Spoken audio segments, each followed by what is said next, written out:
and welcome to Alzheimer's Speaks Radio. I'm your host, Lori LeBay, and I'm so excited that you're joining us today. We are going to have a fascinating conversation as usual as we learn from people all around the world at all ages and stages of life. Stay tuned as we shift our dementia care from crisis to comfort. Here we go. What you think about, you will bring about dementia change.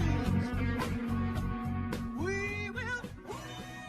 Well, hi, everyone. How are you doing today? This is Lori LeBay with Alzheimer's Speaks, and we are going to be talking with John E. Lewis, who is the founder and president of Dr. Lewis Nutrition.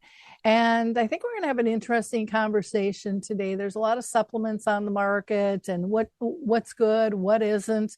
And we are going to talk about what Dr. Lewis says is the essential, non-essential nutrient that we all need. But before introducing you to Dr. Lewis, I just want to thank you all for being part of our community. We appreciate your likes, your clicks, your shares. That way you are a giver of hope. You are help spreading the word on all the different topics that we talk about here. And think about it. Maybe you could be our next guest. You know, we are inclusive of everyone from living with dementia to family care partners to authors, musicians, directors, and of course, the variety of businesses, advocates, and trials that are out there. So we'd love to hear from you all. Please visit our website, alzheimersspeaks.com. And if you hit the free educational resources, you'll find tons and tons of great resources there that you can use or possibly participate in, like being a guest here. Maybe you are living with dementia and you could be part of our Dementia in the Arts program or our dementia chats. We also have a book, Betty the Bald Chicken. Feel free to check that out there or follow us on the blog. I am looking forward to this conversation, and I hope you are too. So let's go ahead and introduce you to our guest. Well, Dr. John E. Lewis, I am so excited to have you on the show with us today.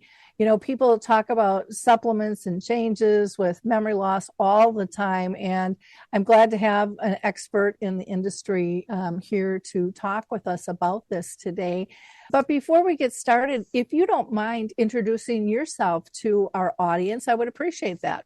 Yes, ma'am, Lori. Thank you so much for having me on your show. It's a pleasure to be here. I have been in the dietary supplement industry, both as a researcher and now as a businessman for a couple of decades. I was formerly a full-time professor at the University of Miami Miller School of Medicine, conducting research in nutrition, dietary supplements, and exercise training, and many different health outcomes. And then I left that career about 20 years. I finally got burned out on begging the government and foundations and individuals for money to do research. It's really a heck of a way to make a living. And I say heck of a way, not necessarily in a good way, but in a very challenging and low to no gratification way. But I've been in business since, well, actually even before I left academics full time, but let's say I've been doing that for the last going on 7 years now. So I have a science base to my business. I feel like the work that I do now is always when I have a science base, whether I'm a full-time researcher anymore or not, is kind of irrelevant. For me, science, being a scientist by training and spending so many years of my life doing that professionally, to me is very important to continue doing that. But more so than anything else, to me, health is just your most important characteristic or aspect of anyone's life. Unfortunately, as you know, we don't prioritize that here in our country, and I guess actually throughout most of the world, no one prioritizes it, which is why we're overrun and overriddled with chronic diseases that could be prevented for the most part if people ate well and supplemented and exercised. But yes, that's me. I mean, I live what I do in the sense of my personal and professional interests very much overlap. I think that health for me is the most important thing, and I think nutrition and the dietary supplements in the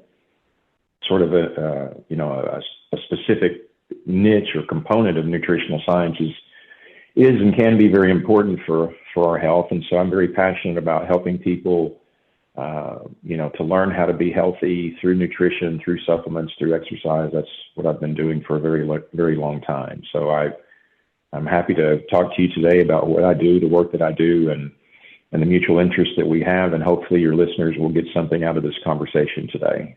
Wonderful. Well, thanks again for taking the time. I always ask everybody who's on the show if they've been personally touched in their own family or circle of friends by any form of dementia.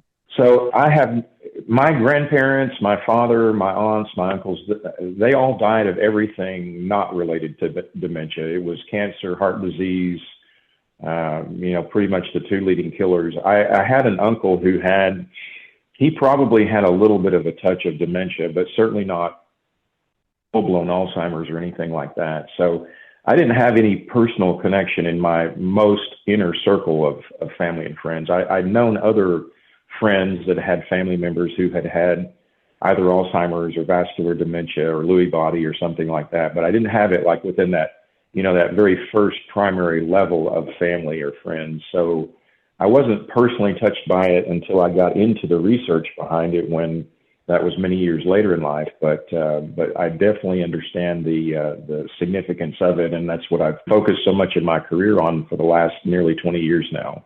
Okay, thank you. Now, in doing a little research on you, I see that you have done some work revolving around polysaccharides. Can you tell us what the heck is a polysaccharide and why you thought it was important to look into it?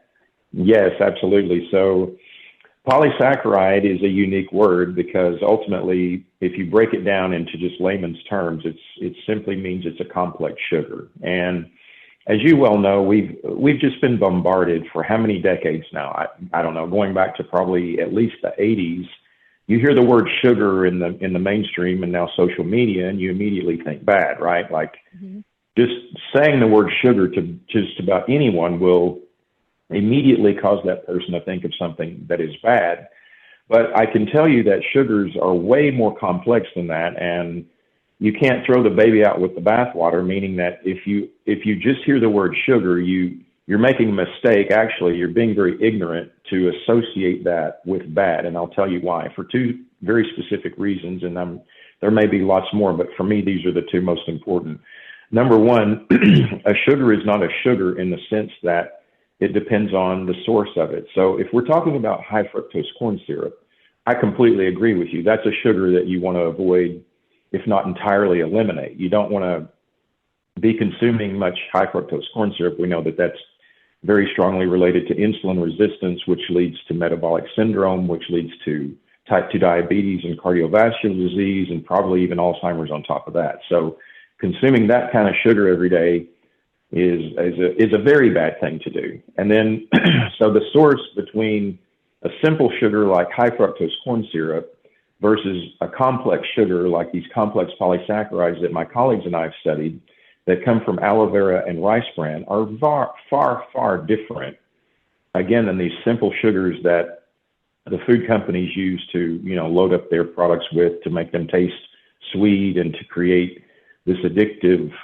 phenomenon that we now have in our country and really throughout the world today. So I say all that to say that if you just say, well, sugar is bad for you, again, you're being very ignorant. You really don't know what you're talking about. And so complex sugars, these polysaccharides that again come from aloe vera and rice bran, the two that I've really focused and spent so much of my time on for the last 20 years, are just so powerful and so significant. And the body utilizes them in such dramatic ways to help the cells heal themselves. And by the way, I should mention, I don't want anyone to take away from this interview and say that Lewis said that nutrition or supplements could be used to heal, to treat, prevent, cure disease. That's absolutely never anything that I would say. What nutrition does, and what these polysaccharides do specifically, is that they supply the raw material to every cell in our body, every 30 plus trillion cells in our body, to function properly. And that is a way that the body heals itself. So through that process, through that inherent intelligence that I like to refer to it as, that is contained within every cell in our body, everything that we feed into our cells our cells utilize that information, which is, of course, directed by our genes first. The genes detect what comes in from the environment, mostly through the food and the things that we drink. And then that information, that coded information in all of those different materials, the genes then guide the cells in what to do. So when it comes to things like vitamins, minerals, of course, we know that we need these things from our diet. The body cannot synthesize these things. That's why they're essential. The polysaccharides are not essential strictly in definition in the sense of the polymannose, acetylated polymannose, acetylated glucomannan. There are many different synonyms for basically the same thing, this mannose polysaccharide material. The body can actually reconstruct other sugars into these complex saccharides when it receives them. But my colleagues and I believe that that's a very inefficient way to get about conducting the bioengineering of life is what our cells do with this material. So when you feed it directly from the source, from the actual original source, as opposed to making the body reconstruct something that it can utilize probably in a, what would you say, a not very efficient manner, it just doesn't have the same effect as when you actually consume these polysaccharides from, again, aloe vera and then from the rice bran as well. The work that we've done that we'll hopefully get to in Alzheimer's and MS is mostly focused on the aloe vera side, although it does have some rice bran support as well. And then there's another line of research that we conducted strictly with this rice bran material. But the polysaccharides, again, I can't tell you enough how significant these things are potentially for human health and how beneficial they are to our cells. And the other interesting thing to note about these polysaccharides is, I don't care if you're someone who eats a plant-based diet like I have for the last 25 years or 27, or if you're, one of these carnivore people that's come into vogue here in the last couple of years, or, keto, paleo. I don't care what your dietary philosophy is. You're not getting these polysaccharides from your diet. I don't know anyone who eats aloe vera.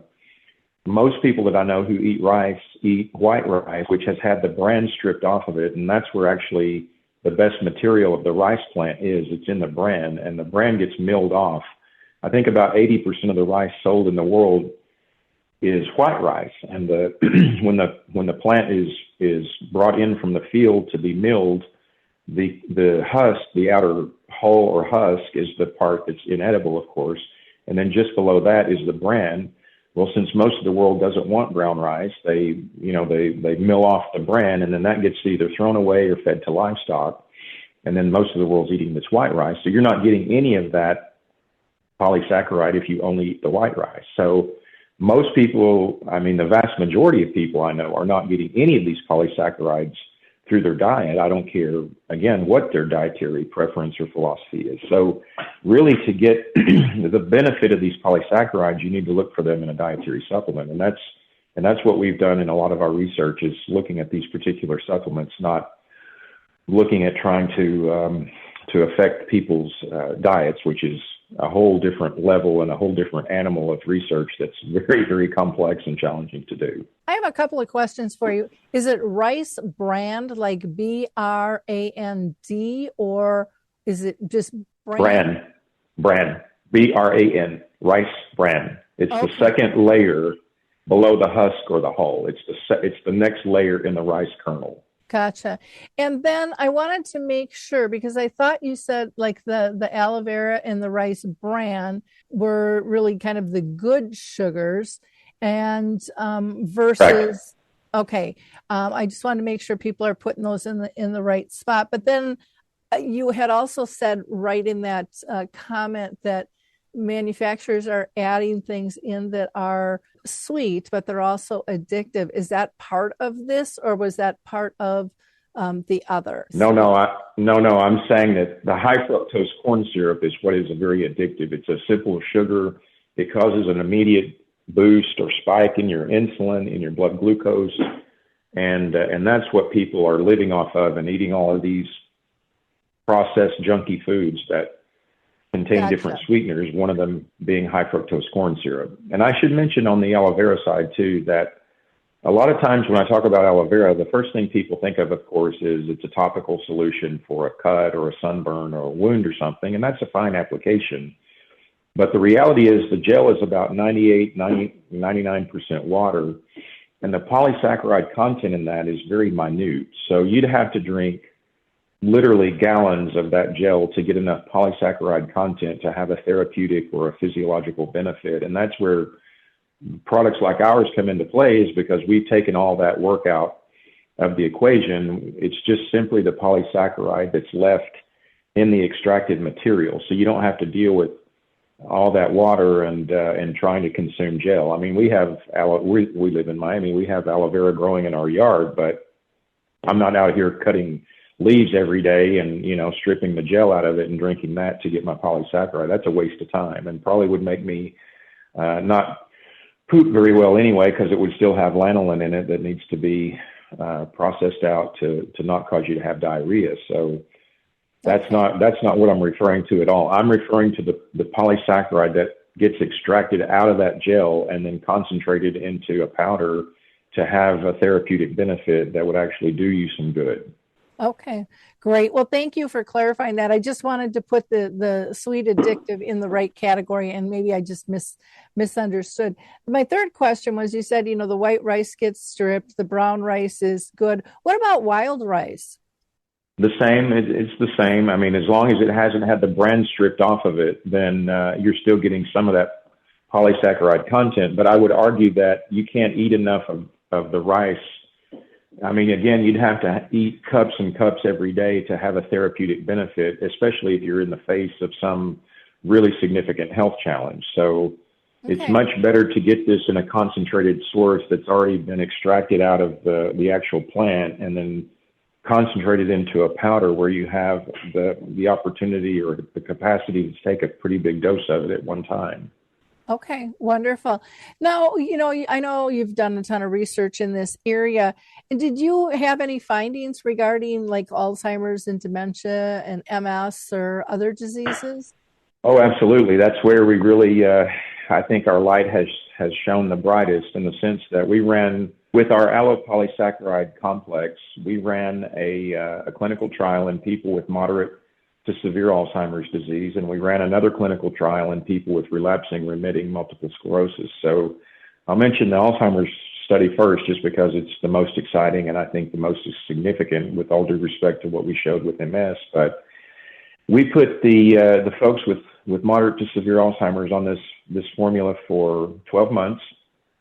We didn't change their diet, their exercise. We didn't change medications, anything else about their lifestyle. We just simply added in our dietary supplement every day for 12 months. We drew their blood at baseline in 12 months.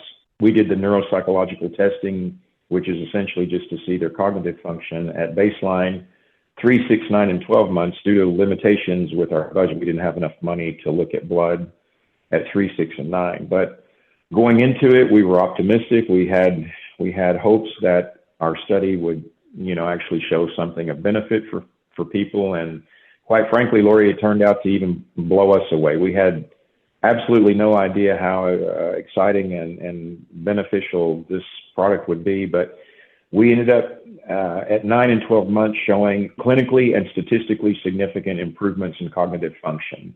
Now, and that's according to the ADAS-Cog, which is widely considered to be the gold standard for assessing cognition, particularly in dementia studies. It's been published in, thousands of papers over the last few decades. But that absolutely blew us away. And that first paper we published from the study was in 2013. And don't take my word for it. I mean, I would challenge you and any of your listeners, go to PubMed, do your own lit search yourself. You will not find any other treatment or therapeutic intervention, and I'm including the FDA approved drugs for dementia as well, showing this kind of response on the cognitive level in people with moderate to severe Alzheimer's. I mean, it was just truly remarkable for us. And the caregivers along the way, as the study was being conducted, were calling me in tears at some point saying, "Dr. Lewis, I can't believe what, either my husband or my grandmother or, whatever the relationship between the caregiver and the loved one was, telling me about things that he or she, in some cases, had not done for years. I mean, it was just truly remarkable. I even had the staff at the center where we were recruiting the subjects and collecting all the data, even the staff who were pretty skeptical when we first met them. And, you know, we had money, and the only reason, actually, I should say this as well, the only reason we had money to do this study was because of my colleague giving a lecture at a conference, and a lady in the audience heard him talking about some initial work that he was doing in people with Alzheimer's and Parkinson's, and she felt motivated and compelled to talk to Dr. McDaniel, and they developed a relationship, and ultimately she and her husband decided to give a gift to Dr. McDaniel to do research in nutrition. And she said the only caveat is we require it to be in Alzheimer's because we've lost 4 family members to Alzheimer's disease. And so that was the only reason we had this opportunity to run the study. If you know anything about academic research, you know that the vast majority of research conducted in academics is funded either by NIH or Big Pharma, and it's all about drugs and genetics, basically. There's very, very little money that gets allocated to nutrition. But anyway, that's a side note. So going into it, again, we had very skeptical people that we were working with because all they were interested in doing and had been doing in their careers was drug research, and they didn't think nutrition would do anything. So even they had to admit they had seen changes as we were running the study that they, number one, had never seen before, and number two, certainly didn't expect. So you have this beautiful clinical response, and I say clinically and statistically significant, very specifically and very purposeful, because you could have a statistical finding that may be practically or clinically irrelevant, meaning that you have large numbers of subjects in a study, but didn't really mean anything because it was of no practical significance, because it just was due to the fact that you had lots of people in the study. But in our case, with the ADAS-Cog, if you have a 4-point or greater change, then the ADAS-Cog is validated to say that means it's clinically significant. And that's exactly what we showed. It was more than 4 points. So that was the first thing. And then at the cellular level, we showed an improvement in inflammation according to TNF-alpha and VEGF, which are 2 proteins that our immune cells secrete in response to inflammatory conditions. That was also probably the first time that's ever been published. Those are usually looked at in cardiovascular disease and cancer. Secondly, we showed an improvement in the CD4 to CD8 ratio, which is our relationship between our T helper cells and our T cytotoxic cells. So that ratio is very important, not just for people with Alzheimer's, but actually for all of us. As we age, we want that ratio typically to be high, and it's a sign that our immune system is functioning properly.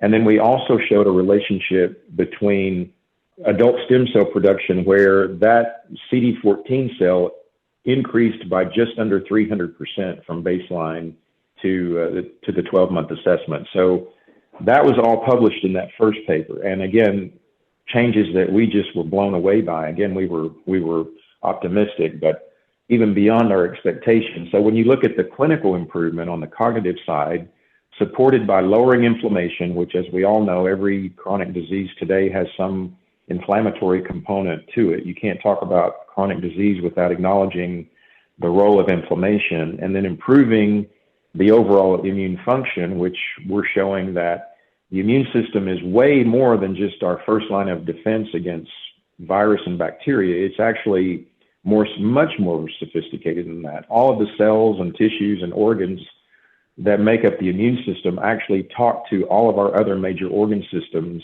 and help to keep them in balance. And they do that with all these different markers, like I mentioned, the TNF-alpha and the VEGF.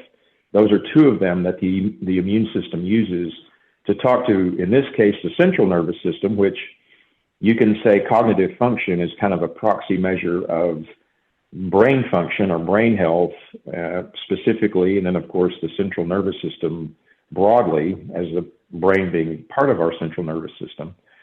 And then the adult stem cell production, I mean, for us, that was like the icing on the cake to say that the only thing that made sense to us, why these people that were so impaired, you know, that hadn't recognized people or remembered birthdays or anniversaries or even their own wedding or what they did for a living, anything else for years, and then suddenly they're starting to remember and talk about these things again, is that the adult stem cells, through the inherent intelligence of the body, migrated to the brain to either create new neurons, which is now neuroplasticity, as you know, is now commonly accepted. 20 years ago, 30 years ago, it was not. We thought that whatever you were born with in terms of number of neurons was it for your entire life. We know that now that's not true, that the brain actually also, in certain parts of it, has the capacity to generate itself.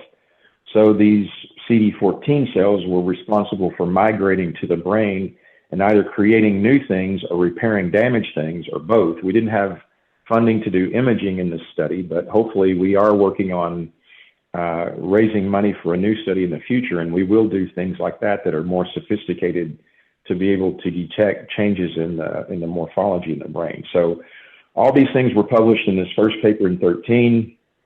We published 2 subsequent papers after that in, I think, 17 and 20, where we looked at brain-derived neurotropic factor.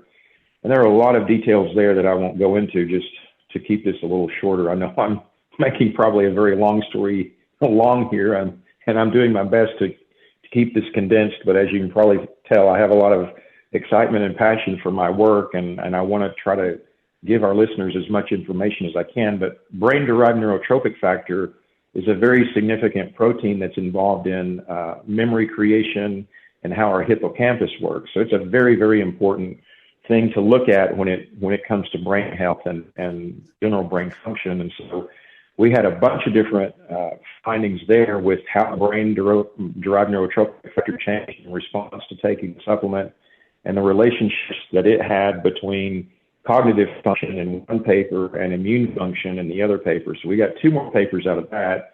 And then this timing of our interview today is actually very good, because we just had a 4th paper published from that study just in the last couple of weeks, again in the Journal of Alzheimer's Disease, showing this really exciting finding. I mean, this is, again, groundbreaking. It's never been shown before in people with Alzheimer's disease, where we looked at what's called the Th1 to Th2 ratio. And the immune system has many different components to it. Th1 and Th2 are the 2 components that are probably the most studied. Th17, Th23, Th33, there are lots of different components to the immune system's functioning, and it just depends on which component of it that you're looking at. But broadly speaking, Th1 to Th2 is your pro-inflammatory to anti-inflammatory ratio. And so there's been a lot of research done on how this ratio is important in maintaining balance to help you either preventing infection or preventing you from having things like, say, for example, rheumatoid arthritis or MS, that people sort of lump into this big giant category of an autoimmune disorder.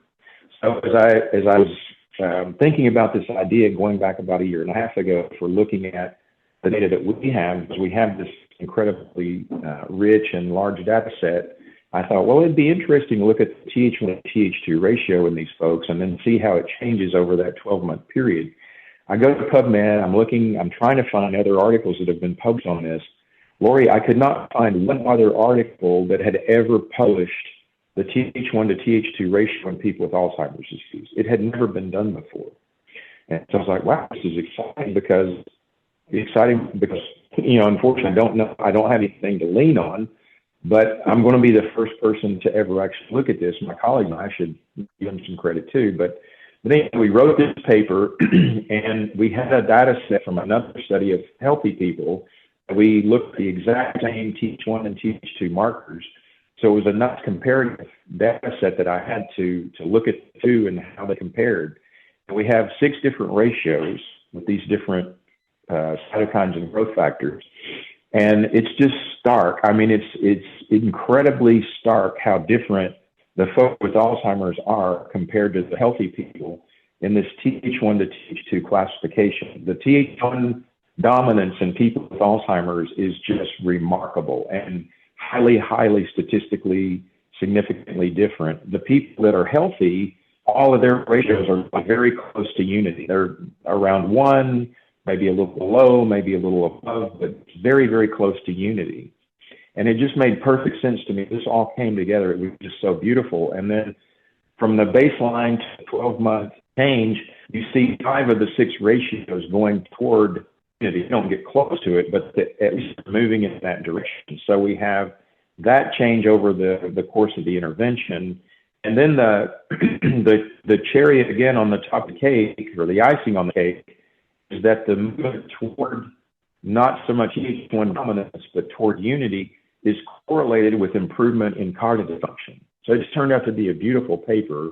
And again, I just mentioned we just published that in just the last few weeks. So that's something that I continue working on. Again, even though academic publishing is not really probably even in the top 10 of my priorities in terms of my day-to-day running a business. But for me, it's just so important to have this scientific foundation of everything I do. And then because I just have all this work that I've done in my career with brain health and immune function, and then tying these two together and then continuing to expand on this and building the case for why the major organs talk to each other this way, and then helping to show and to actually confirm this through our own research is very exciting. So that's a long-winded summary of the work that we've done so far in Alzheimer's. And again, we're continuing to do more. Hopefully we will, and ultimately this all trickles down to the help of people. And the beauty of what we do is we work with people, right? We're not working with animals. We're not working with cells or tissues. With all due respect to what we refer to as basic scientists, I mean, there's a place for that kind of work, but we don't have to look at something in a cell or in a tissue or in a rat or a mouse and then say, well, I wonder if that actually works in people. No, we already know it, because those are in running clinical trials in people, right off the bat as something gets finished if it works or not. So you don't even have to worry about or think about translating it from cells, tissues, or animals to humans. We already know this stuff works. That's the other nice and exciting thing of what I do. I have a question for you. I know a lot of these journals the public can't access. Is there a link to even one of the papers that you could send me that people could read if they were interested? What I can do is I can email you all of so we published, as I mentioned, 4 articles from the Alzheimer's paper.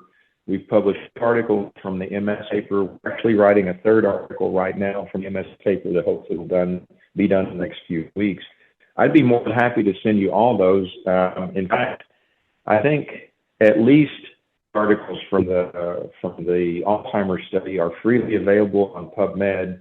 Unfortunately, 2 of them are not, but I can send you the PDF, and then you're more than welcome to share those with your listeners as you so desire. And of course, I have all this information summarized along with the references on my website, drlewisnutrition.com. But yeah, I'd be happy to email you the PDFs of all of these articles. That way you have them, and then you can distribute them as you so choose. Okay, that would be great. And then are you saying Club Med, MED? Pub, P-U-B, P is in Paul. Here, I thought it was my cough and my allergies. It's my ears. I got to get my hearing checked, apparently.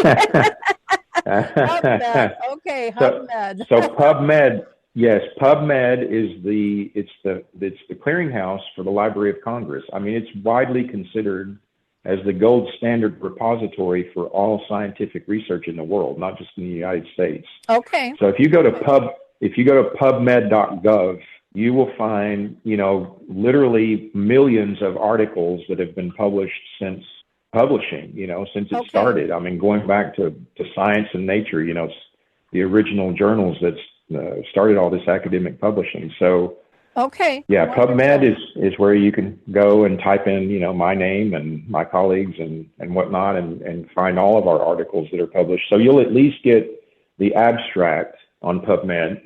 It indexes all abstracts, and then for the articles that are freely available, you can download those, and then the ones that are not, you can at least read the abstract, as I mentioned. Okay, sounds good.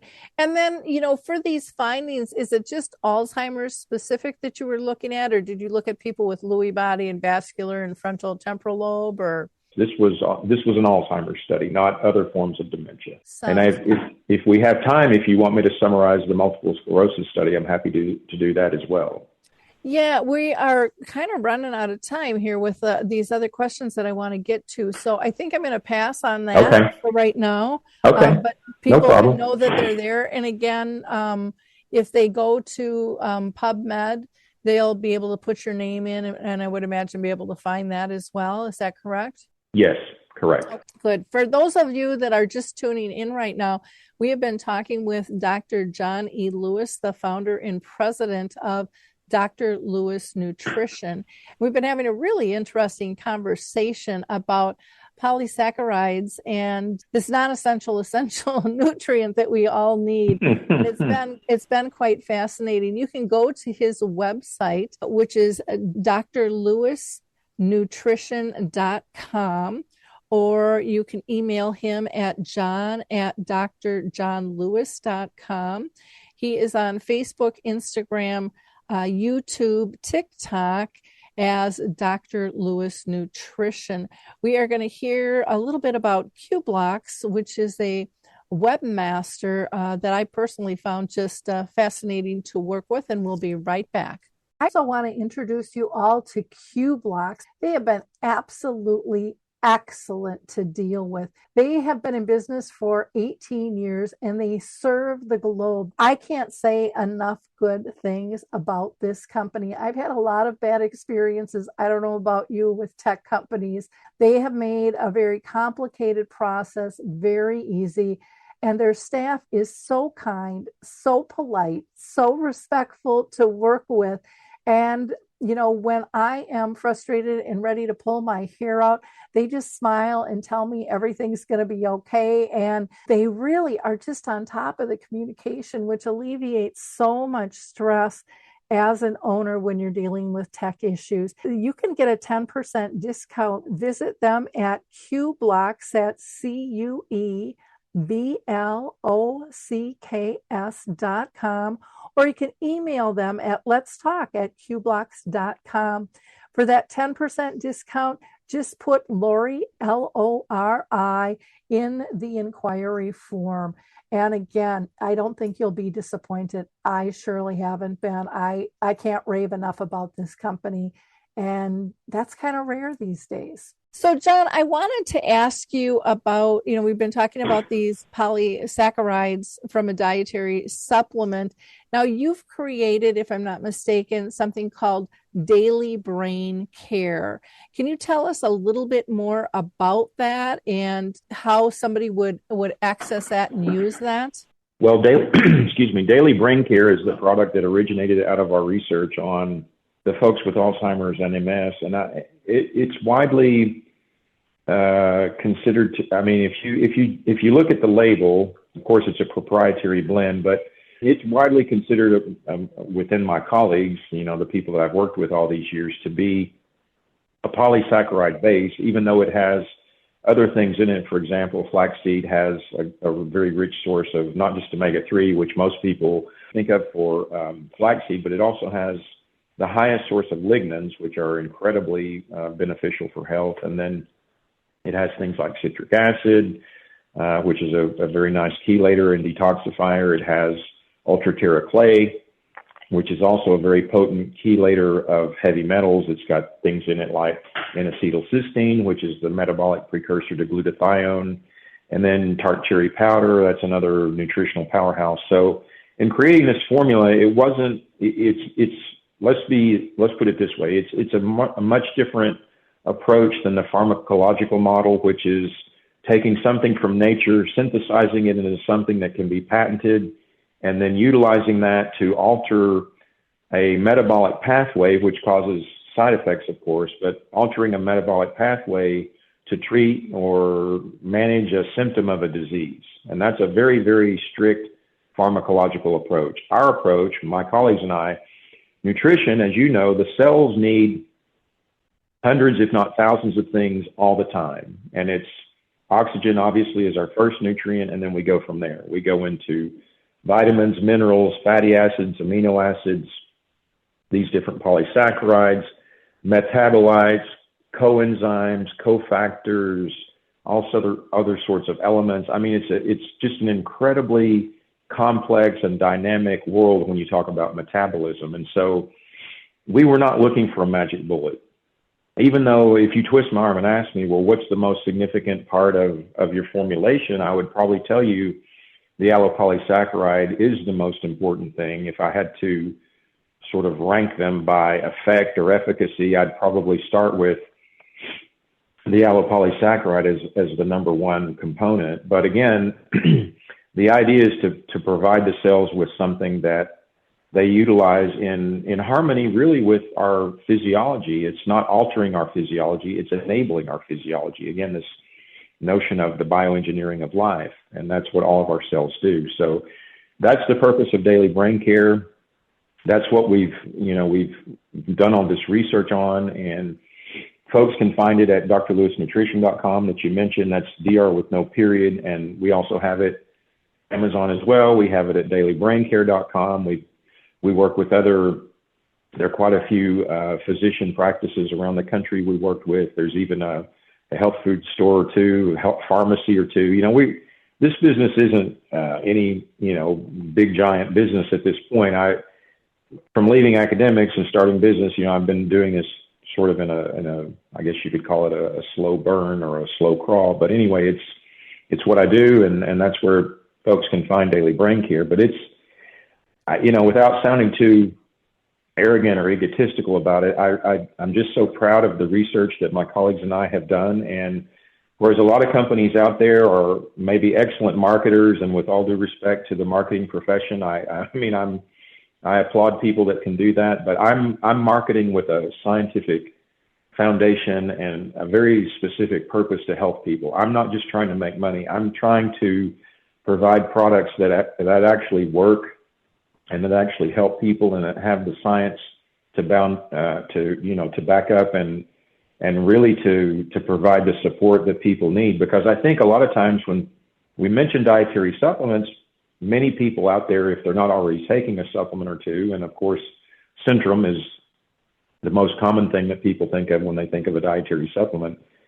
But, it's easy to have sort of a jaundiced or a skeptical view or sort of angle that people look at me like, well, I don't know, supplements, are they, a lot of times people say, are they FDA regulated? Well, no, they're not. They're not drugs. They're dietary supplements. That's why they're not regulated by the FDA. But I say all that to say that for me, it's just very important to be, an authentic person that's working hard to help people. And that's who I am, and that's what I do. And I hope that's very clear with all the things that I've described today in terms of our research and what we showed. And that part of my life is an open book. It's all over my websites, and that information is freely available. So I hope people can appreciate the significance of our work and all these years and decades that my colleagues and I collectively have put into this. And it's not to be taken lightly. This stuff can really,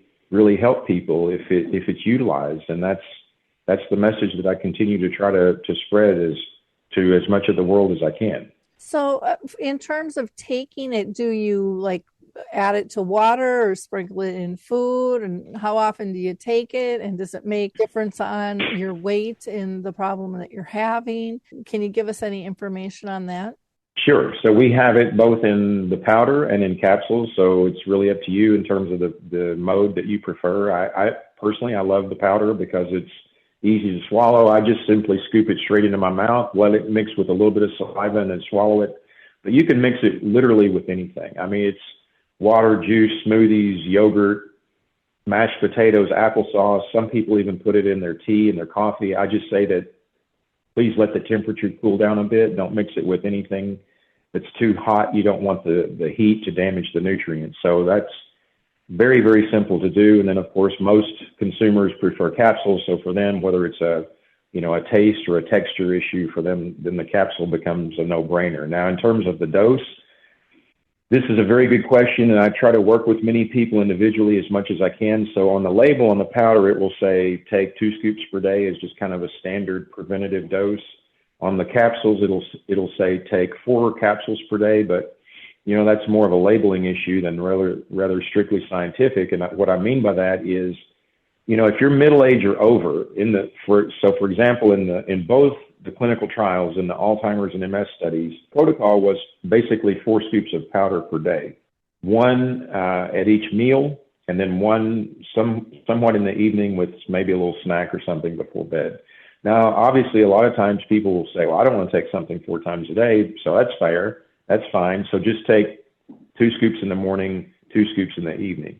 If you're middle age or over, and if you have any kind of significant ongoing health challenge, which unfortunately most Americans do today, you're probably going to need 4 scoops per day. So if you buy the powder, you're probably going to need two containers a month to do 4 scoops per day. If you have something way more significant than that, then you may actually need more. If it's, cancer or myocarditis or, something very significant. And again, I'm not talking about treating disease here. I'm just talking about providing the support the body needs. But I try to help people work through that and individualize that as much as possible, because obviously people want to, they want to make sure they're getting the best value for their buck. So I completely appreciate and understand that.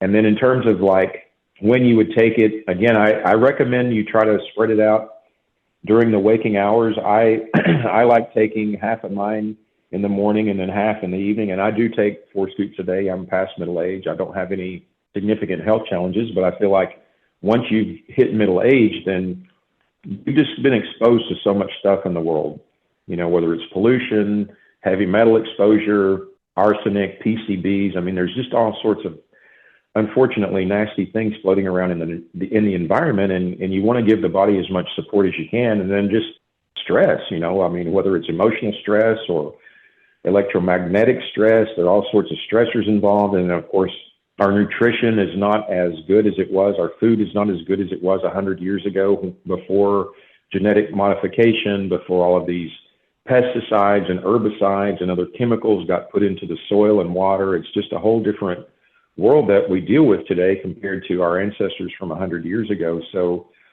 my thinking is, I can't give you an answer on the prevention side. Like we don't know what prevention means until we're at the end of our lives. And then, oh, well, he didn't die of cancer, or he didn't die of Alzheimer's, or he didn't die of, heart failure or whatever. We don't know those answers until the very end. But my thinking is, your health is your most important trait or characteristic that you have in this life other than time. And so I would much rather splurge on something like daily brain care and getting these polysaccharides and some of these other nutrients that are pretty low or even completely missing in the modern diet, and take my chances that it's going to help me reduce the risk of some of these incredibly, just challenging and difficult chronic diseases, than to say, oh, well, I'm not spending my money on any of that stuff. I'm just going to take my chances otherwise. If that's your view, that's your view. I can't change it. But I feel like for the amount of money,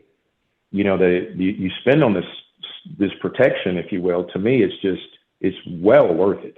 Have you found any contraindications at all for people? Any side effects? Very, very few and far between. So there's nothing, like sometimes you take either say curcumin or ginkgo biloba. Those are both natural blood thinners. So you maybe have to be concerned if you're on some sort of a blood thinner medication, but there are no known contraindications to any of the ingredients in daily brain care. Now, sometimes people have, maybe they take too much initially and they get like a detox reaction, which could be maybe like a loose stool or something. And so sometimes people get, they think, oh, well, this is a problem. No, it's actually not a problem. It's the product working, but you just turn the dose down a little bit and then allow the response to not be as dramatic. But in general, we have very few side effects in response to this product. This is 100% natural. It's plant-based. There's nothing synthetic in it.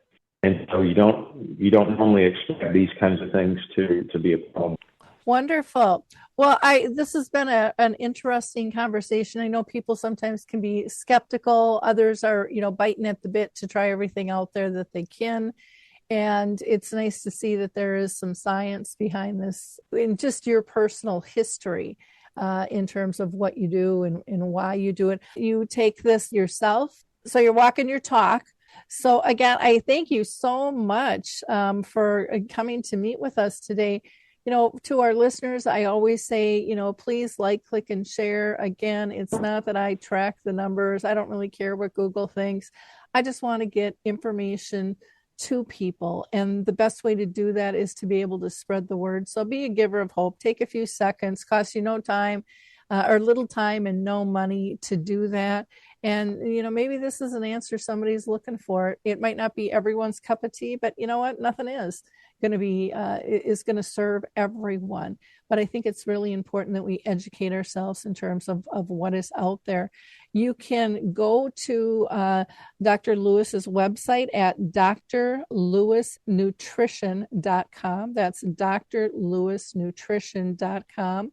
Or you can email him at John, and that's JOHN, at Dr., and Dr. is DR in both these references, johnlewis.com. And again, you can follow him on Facebook, Instagram, YouTube, and TikTok under Dr. Lewis Nutrition. Thank you all for your time today. And again, please check out all the other wonderful resources we have at alzheimersspeaks.com. Just click on that free resource section that we have, and we will talk with you next time. Again, John, thank you so much for your time and your expertise and your passion to make the world a better place. Thank you for having me. Hey everybody, Jared Sebesti here, host of Retire Repurposed. This podcast is dedicated to help people transition into fulfilling and purposeful retirements. Retirement is a big life change. In fact, the two most dangerous years of a person's life are the year they were born and the year they retire.